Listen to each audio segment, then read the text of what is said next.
मित्रों,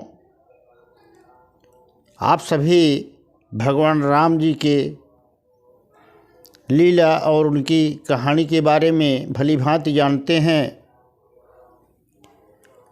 और भगवान राम जिस वंश में पैदा हुए थे वह रघुवंश के नाम से विख्यात था। और आज हम जो आप लोगों के सामने कहानी प्रस्तुत करने जा रहे हैं वह भगवान श्री राम जी के दादा दशरथ के पिता महाराज अज और उनकी प्रिय पत्नी इंदुमती की प्रेम की बहुत ही सुंदर कहानी है। इस कहानी से ये संदेश मिलता है कि पारिवारिक जीवन में एक पति पत्नी किस प्रकार से सद्गृहस्थ जीवन में जीते हुए अपना कल्याण कर सकते हैं। इसका एक अप्रतिम उदाहरण इस कहानी से मिलता है। तो आइए हम देर न करते हुए कहानी में प्रवेश करते हैं। महाराज रघु इतने प्रतापी राजा हुए कि उनके ही नाम से उनके वंश का नाम रघुवंश चल गया। एक बार की बात है, राजा रघु ने विश्वजित यज्ञ किया जिसमें उन्होंने संपूर्ण विश्व को तो जीत लिया, परंतु दान अधिक देने के कारण थोड़ा धनाभाव हो गया था। और राजा रघु के राज्य में ही एक ऋषि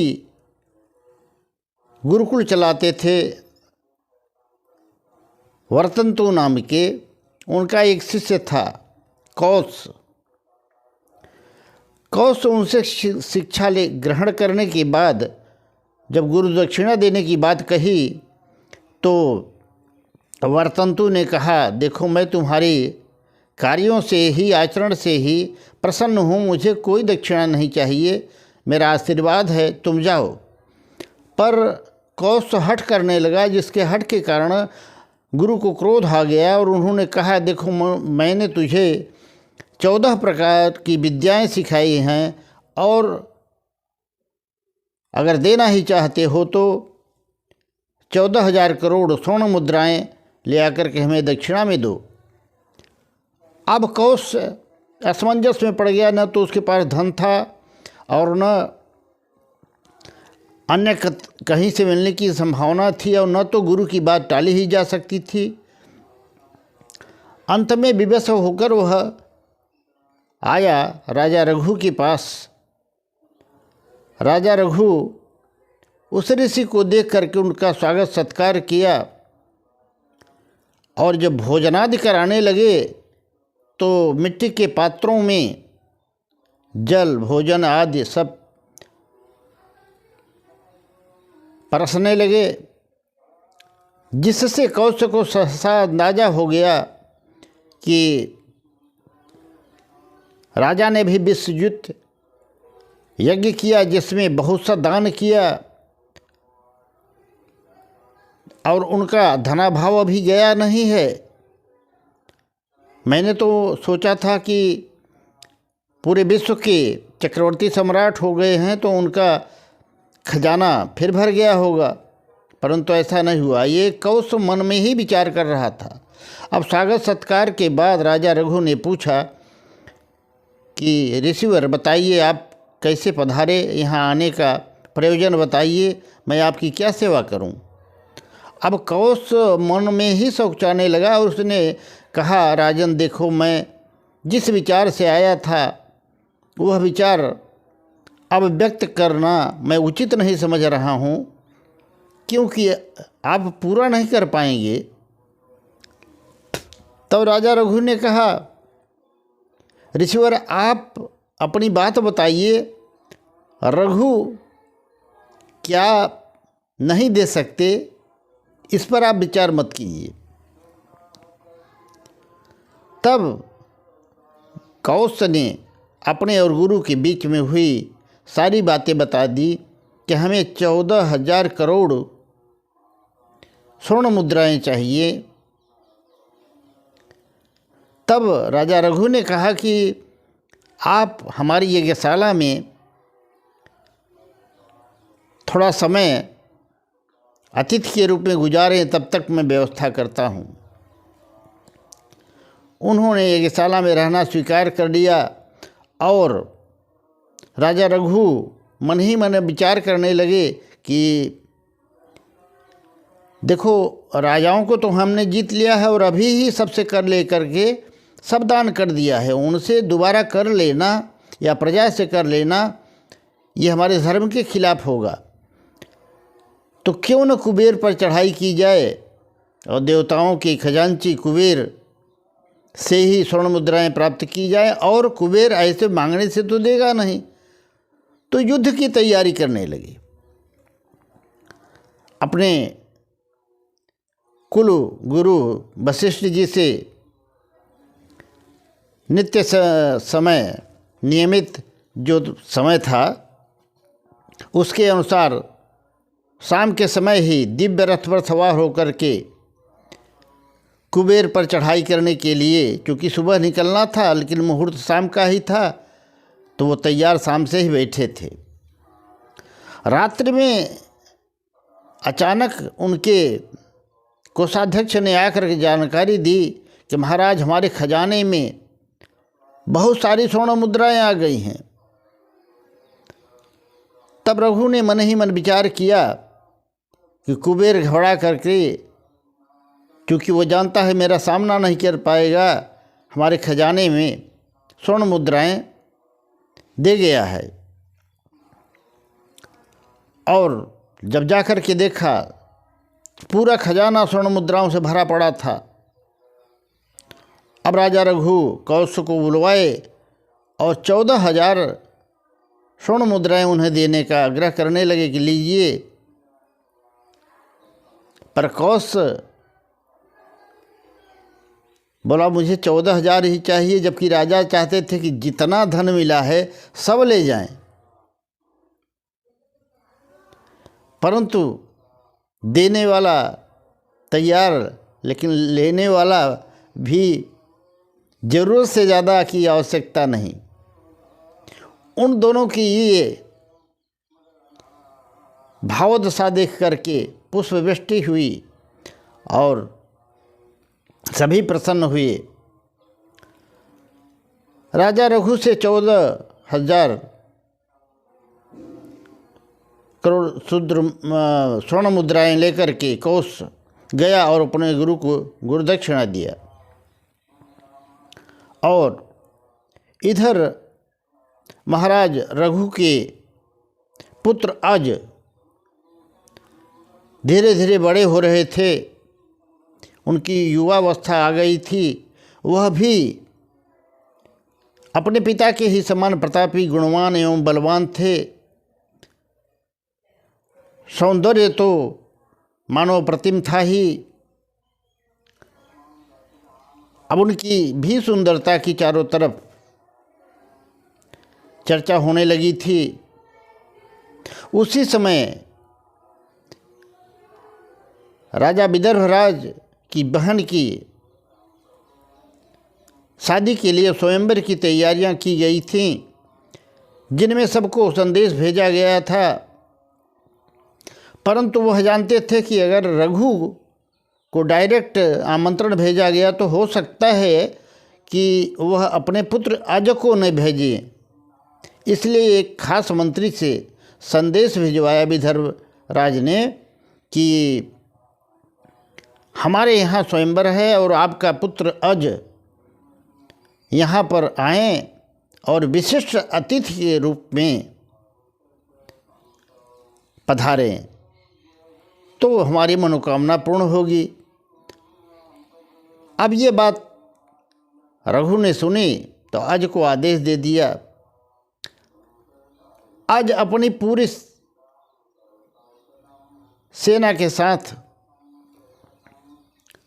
प्रस्थान कर दिया विदर्भ राज्य जाने के लिए, स्वयंवर में भाग लेने के लिए। वो जा ही रहे थे कि जाते जाते शाम हो गई और नर्मदा के तट पर पहुँचते पहुँचते उन्हें थकावट महसूस होने लगी। सैनिक भी थकावट महसूस करने लगे, तो वहाँ पर पड़ाव करने का निश्चय लिया। और अचानक सभी देखते हैं कि ये बहुत ही विशालकाय हाथी नर्मदा में स्नान कर रहा था। अचानक वह इनके सेना पर दौड़ पड़ा, जिससे जो है इनके महाराज अज के सभी हाथी भागने लगे, चिल्लाने लगे।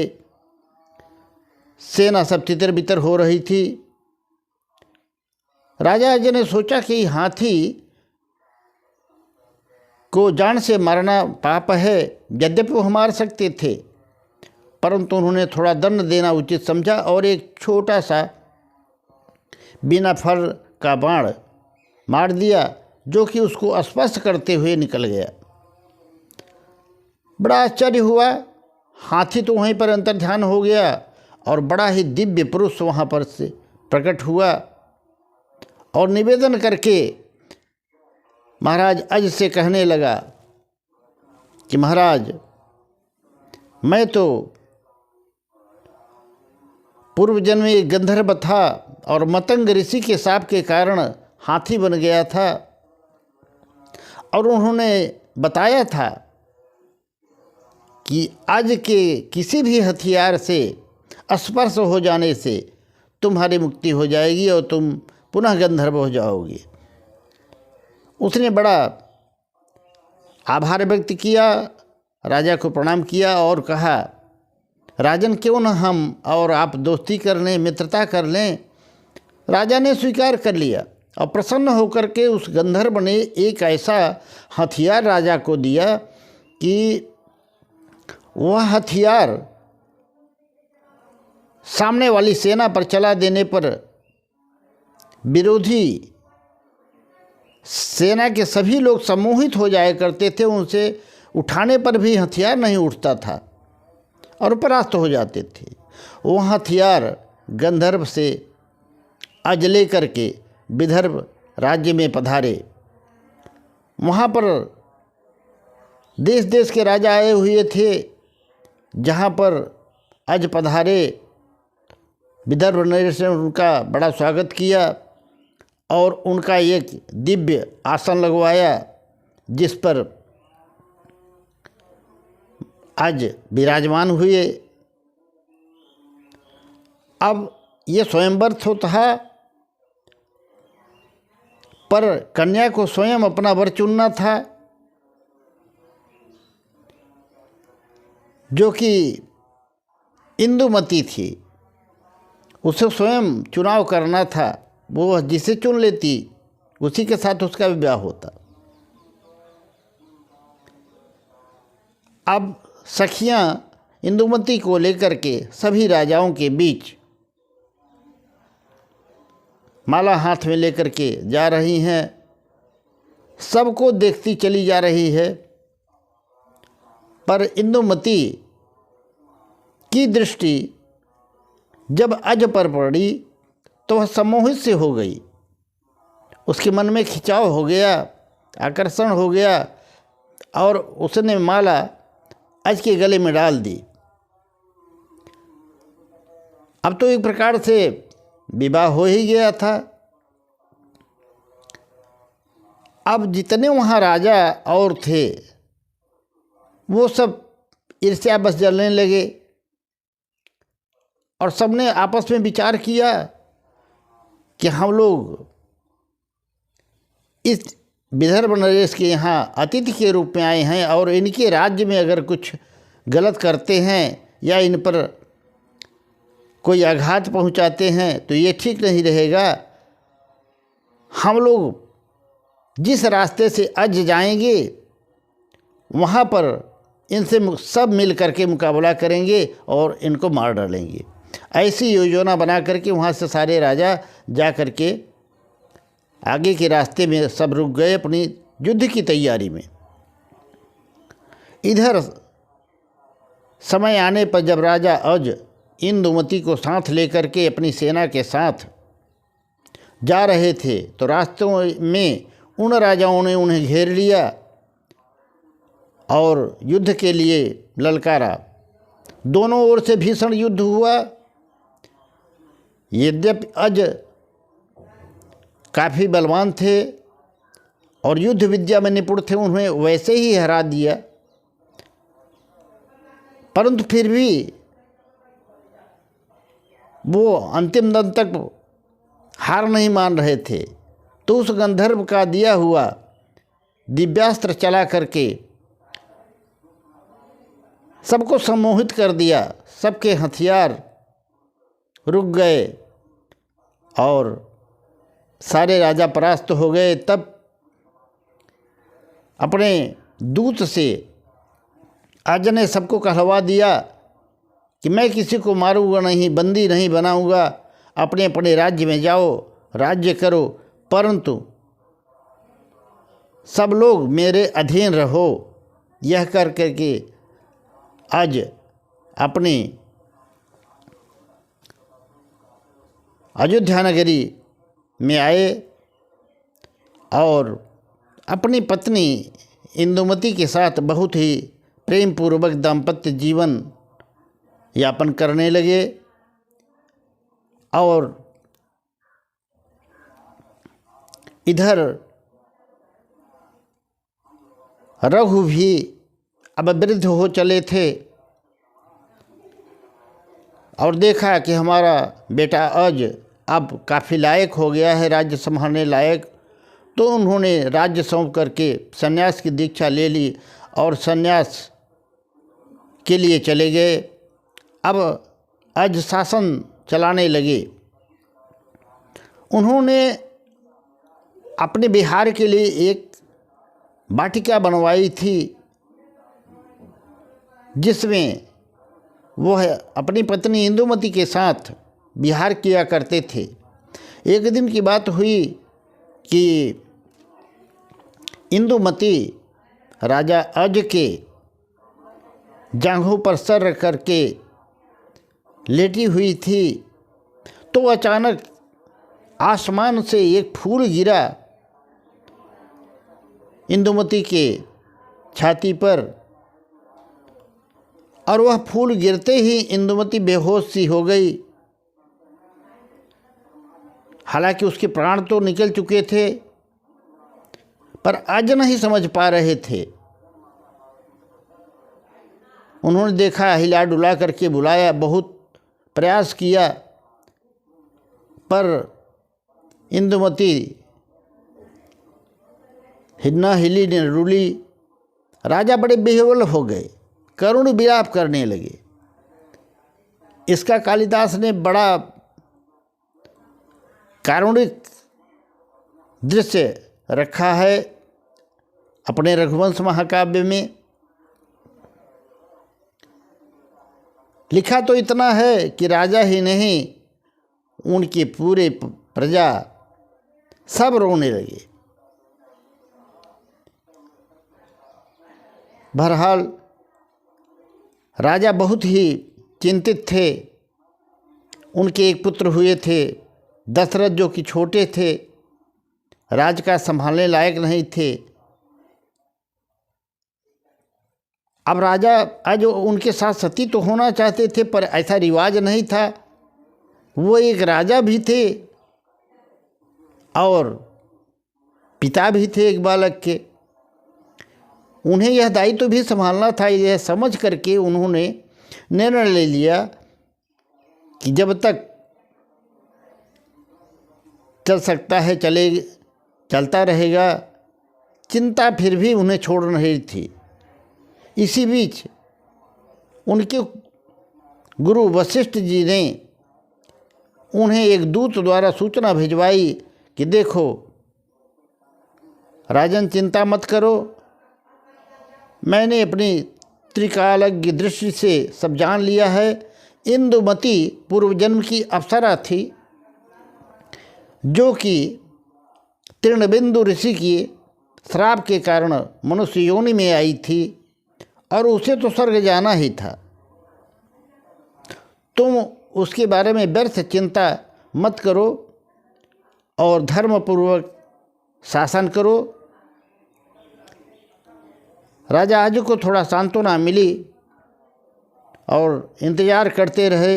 जब उनका पुत्र दशरथ इस योग्य हो गए कि वह राजकाज संभाल सकें तो उन्होंने राजपाट त्याग दिया, दशरथ को सौंप करके अनशन व्रत ले लिया और अनशन व्रत लेकर के भगवान का ध्यान करते हुए अपने प्राणों का उत्सर्ग कर दिया और स्वर्ग में जाकर के अपनी पत्नी इंदुमती से मिले। मित्रों, कहानी कैसी लगी कमेंट करके अवश्य बताइएगा। वीडियो अच्छा लगे तो ऐसी ही कहानी सुनने के लिए